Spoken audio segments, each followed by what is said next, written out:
Hello my friends, welcome to this Botlane tier list for patch 26.14. It's mainly for SoloQ. If you have any sort of questions regarding competitive or something, always feel free to reach out to me. Who am I to tell you though, I was a full-time League of Legends player, reached Challenger the past 5 seasons, and now let's go straight into it. If you also want to create your own tier list, this is the tier list website from LS. Just go for LS drafting in your Google and then you can find it. It's a really nice website. So in Z tier, we are beginning with Karthus. With Karthus, in my opinion, it's simply the best SoloQ mage that you can play. Master this champion, you will have so much kill pressure, especially in early lane. You have good support pairings right now, the engaged supporters that are being played, but also Camille, Pantheon, stuff like this. So for me, Karthus is really broken in solo queue. Then I divided my tier list by like mages, but also AD carry picks that are still good or like playable in solo queue. And let's first of all start with our blind picks. So when we're looking at blind picks, I would always start with Ezreal, because Ezreal is simply a champion that you can kind of always pick. You don't really have that bad matchups and is always playable. Then the next one for me in the list would be for sure caitlyn. Caitlyn is simply a champion where you can bully really hard in lane, and solo queue it's so important to play good early game, and that's why caitlyn is one of the best AD blinds right now. And one of my favorite champions is actually Jinx. In my opinion, Jinx is really good for solo queue,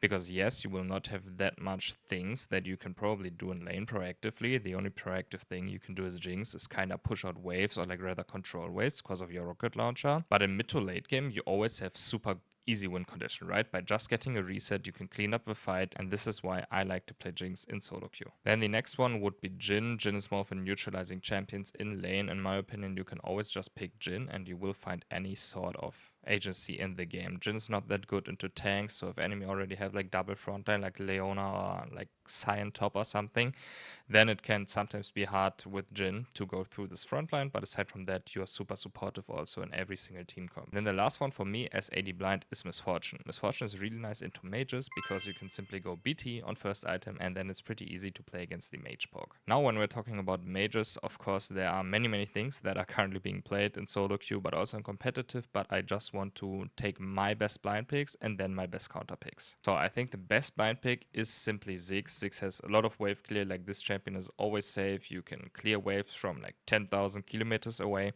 so it's a really easy champion. You have no really bad matchups. Then the next one for me, also played in competitive all the time, is Syndra. Not because it's also a flex in competitive, but as Syndra you have insane scaling. With the gold you're really broken, and the moment you basically have all your spikes on your passive stacks, you are getting a monster. Then we still have Mel. Mel is especially good into champions where you can block something really important, like against Ashe, Seraphine, or basically anything where you would think it has value to pick this champion. Then what's really underrated is Vel'Koz, because this champion also has a lot of range, a lot of damage, and you have insane follow-up on any sort of CC. So let's say your support goes Leona or Nautilus, right? You can immediately one-shot any sort of targets. And then one champion that is not picked that often because the skill ceiling is pretty high in my opinion is Wei. It's a mage that has like no sort of mobility, so it's pretty hard to play, but you have so many things on bot lane as well that you can do. So if you're actually a Wei fan, then I think it's one of the champions you should pick up for bot lane. Now when it comes to the normal counter picks, in my opinion Yasuo is really good, especially against immobile AD carries where you can block a lot of auto attacks like Jinx, Jhin for example, stuff like this, but you also need a good support combination, either a knock or something that can actually go in and help you, like Kalista or Rakan for example.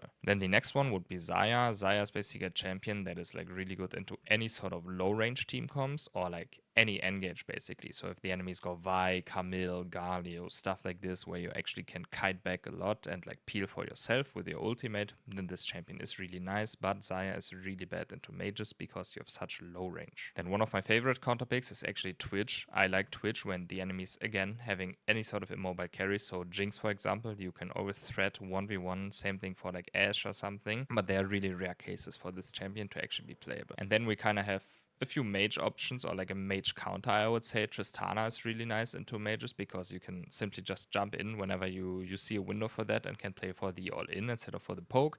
And then another counter pick into mages would be Sivir.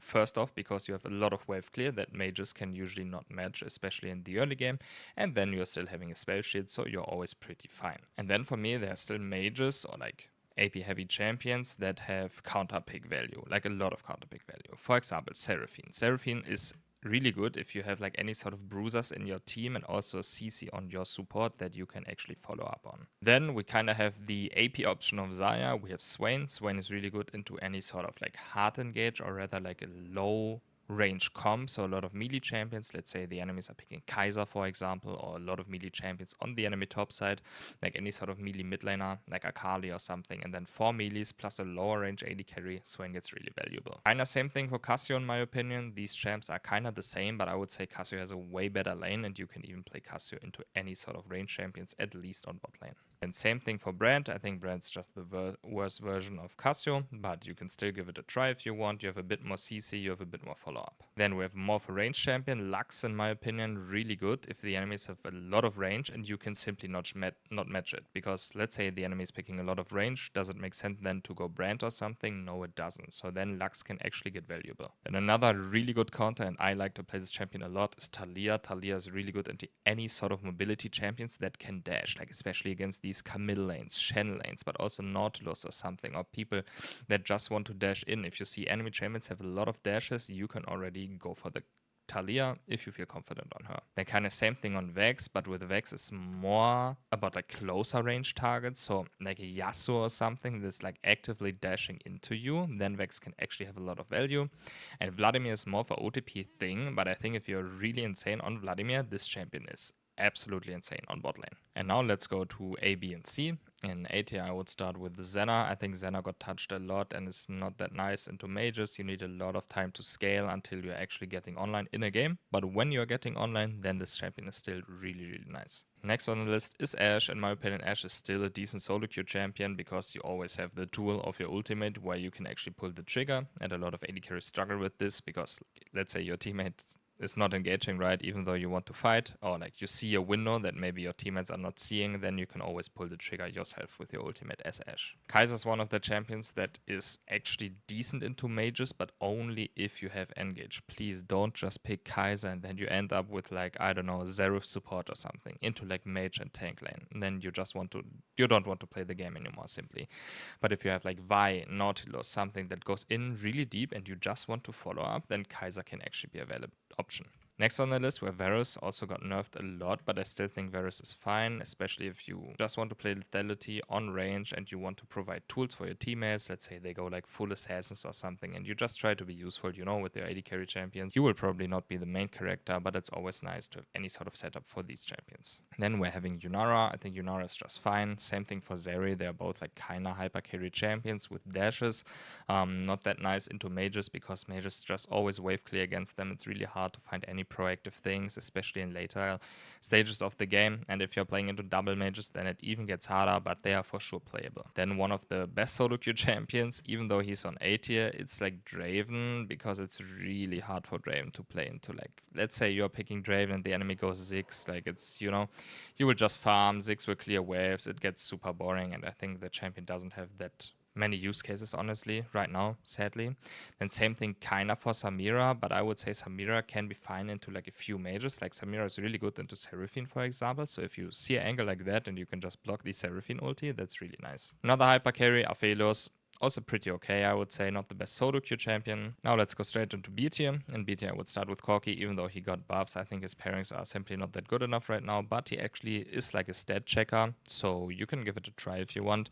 Then Kalista. I don't even think Kalista is that bad, but you need to be so much better than the enemy and play on such a good level. Also, like, mechanically first of all, but also in terms of understanding the game, because you need to progress like really fast. Then we have kog'maw. In my opinion, kog'maw is just not a champ right now. I think Lucian can actually be good in like many team comps. Maybe it's even fine to say that Lucian goes in A tier. We've also seen him in ADC actually sometimes, so I would say Lucian is actually still a fine pick, especially against mages, because you have the stash obviously. And then we're still having Vayne. I think Vayne is just not the AD carry champ anymore. If the enemies go a lot of melee champions, you know, then you probably just go xayah or something that has a way more agency. And then we have nilah as well in C tier. And that's it already for the list. I hope you found this helpful. If you have any sort of feedback, feel free to leave me something in the comments. Also feel free to comment if you have nothing else to say. If you're interested in coaching or any sort of educational discords, basically you can check out my coaching discord for that. And I'm wishing you a nice day. Goodbye.